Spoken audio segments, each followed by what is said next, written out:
Siman dari rajawalikaltara.com. Menyikapi isu hangat terkait pemilihan Kepala Daerah Kaltara tahun 2024, Ketua Dewan Pimpinan Daerah Partai Demokrat Kaltara, Dr. Yansen Tipapadan akhirnya angkat bicara. Yansen Tipapadan menekankan pentingnya transparansi dan integritas dalam proses pemilihan. Hadir dalam konferensi pers tersebut, Ketua DPD Partai Demokrat Kaltara sekaligus Wakil Ketua Umum DPP Demokrat, Yansen Tipapadan, Effendi Gurnandi, Badan Pemenangan Pemilu, serta beberapa kader Demokrat lainnya yang berkesempatan hadir. Kami dari jajaran Partai Demokrat Provinsi Kalimantan Utara sudah menerima amanat instruksi dari Dewan Pimpinan Pusat untuk segera melakukan penjaringan calon pilkada. Tentu ini sebuah tanggung jawab kami bersama karena penjaringan calon pilkada ini bukan sekedar yang biasa, tapi sesuatu yang sangat prinsip bagi partai kami di dalam berbangsa dan bernegara. Oleh sebab itu kami jajaran DPD Partai Demokrat mengambil momentum pada hari ini untuk menyampaikan secara terbuka siapa saja yang mendaftarkan diri. Untuk kita semua, Shalom, Om Swastiastu, Namo Buddhaya, Salam Kebajikan. Alhamdulillah, kita telah memasuki tahun 2024. Salah satu awak media bertanya, Dr. Yansen, posisi Bapak sebagai top leader, posisi kedua dalam pileg sekarang ini, Prabowo seorang ketua Partai Gerindra, sudah menjadi orang nomor 1 di Republik Indonesia, Bapak tidak ingin menjadi Kaltara 1? Oh, karena itu. Gak apa-apa, jawabannya beda-beda. Oh iya.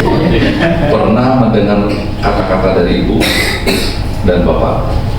Sering. Nah, coba saya mau tanya, apa kata-kata yang paling kamu berkesan dengan ucapan Ibu? Banyak itu. Semua bisa, nanti kita lihat. Pasti ya, saya yakin dalam ruangan ini 90% katakan, nah jadilah kamu orang yang baik-baik, berguna untuk bangsa negara, untuk agama, betul? Ayo. Lalu apa sikap saudara itu?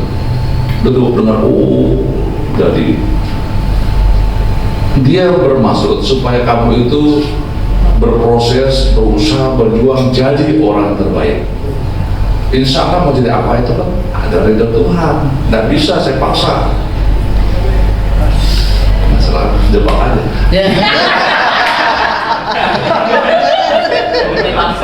Pertanyaan memancing saya cari. Kalau mengatakan saya mau, kalau Tuhan tidak, gimana?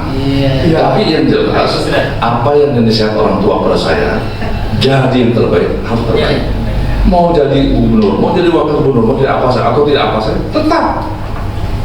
Saya yakin besok jadi wartawan, masa mau jadi orang bodoh? Ya tidak kan, tetap menjadi orang pintar. Nah jadi dalam artian ini saya harap kepada kita semua, jangan kita berorientasi hanya pada kepentingan keinginan saja, tapi harus berorientasi pada kebutuhan. Nah kalau saya tidak dibutuhkan, masa-masa. Nah, jadi sedikit pendidikan dulu untuk kita supaya nanti memilih siapa yang terbaik untuk kita, tidak menimbulkan risiko politik kita. Ya, ada jawabannya sudah kan? Sudah. Ya. Sebagai politisi senior, apakah Dr. Khairul sudah berjalan baik di tingkat Kota Tarakan? Apakah cocok untuk Pilgub?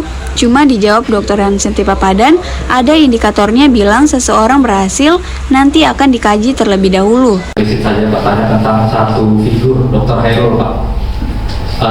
Di pilkada sebelumnya juga, di pilkada sebelumnya Demokrat menjadi salah satu partai pengusung. Saya hanya ingin meminta pendapat Bapak selaku tokoh dan politisi senior, apakah memang kinerja Dr. Khairul selama ini di Tarakan sudah berjalan baik, dan khusus di pilkada melihat konstelasi saat ini, apakah Dr. Khairul ini cocok untuk di tingkat kota, apakah bahkan cocok untuk diusung di Pilgub, Pak? Karena kan melihat beberapa statement Bapak tadi terkait Demokrat mungkin saja mengusung kader ataupun di luar itu. Jadi saya kira kalau bicara figur, kalau kita bicara Pak Khairul, kalau kita bicara berhasil kan ada indikator-indikator keberhasilan. ya, yang kita jadikan parameter untuk menilai seseorang berhasil tidak. Ya, dalam konsep saya, keberhasilan itu apabila kita bisa melihat sesuatu fakta, bisa produk yang bisa dinikmati langsung, bisa produk aturan hukum dan segala macam. Ya saya kira itu penilaian bebas. Ya kawan-kawan bisa bebas, tidak ada yang kaku-kakuan di sini. Kalau sekarang Pak Heru berhasil, ya di sana katakan kami belum merasakan, kita bisa begitu. Tetapi yang paling utama untuk kita adalah apakah secara keseluruhan penyelenggaraan kepemerintahan yang dilakukan oleh Pak Heru sudah bisa memberi tanda-tanda wajah akan berubah. Silakan jawab. Jadi saya kira saya tidak mengatakan Pak Heru berhasil atau tidak berhasil, karena kalau saya katakan berhasil nanti ada komplain dari orang. Jadi yang jelas untuk menilai keberhasilan itu ada indikatornya, produk-produk. Kalau istilah berhasil nggak menjadi rakyat, berhasil apa buktinya? Pangan, makanan, kesejahteraan, pendidikan jalan semua. Oke, setuju. Berapa orang yang berhasil sekolah, betul, misalnya dan begitu. Berapa orang yang bisa terbebas dari kemiskinan, berapa stunting yang sudah tuntasnya, kan begitu. Ya, kalau kita bicara keberhasilan oleh sebab itu, saya kira Pak Heru dalam batasannya, beliau mampu